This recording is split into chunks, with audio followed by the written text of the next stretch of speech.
ஆனா சூரியன் மறைந்து இருள் இறங்கிய பிறகு இங்க நடக்கிற விஷயங்களை கேட்டா உங்க முதுகெலும்பு வழியா ஒரு குளிர் ஓட ஆரம்பிச்சிடும்.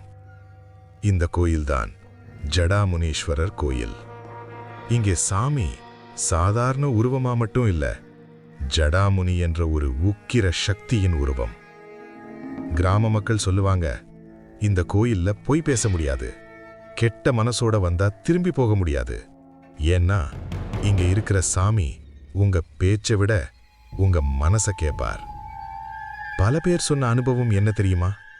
இரவு நேரத்துல இந்த கோயிலுக்கு பக்கத்துல நடந்து போனப்போ யாரோ பின்னால வர்ற மாதிரி சத்தம். திரும்பி பார்த்தா யாரும் இருக்க மாட்டாங்க. ஆனா நெஞ்சு மட்டும் அடிச்சுக்கிட்டே இருக்கும். சில இரவுகள்ல கோயில் மணி சத்தம் தானா ஒலிக்கும், பூஜை இல்லாத நேரத்துல கூட. அதுக்கும் மேல சபத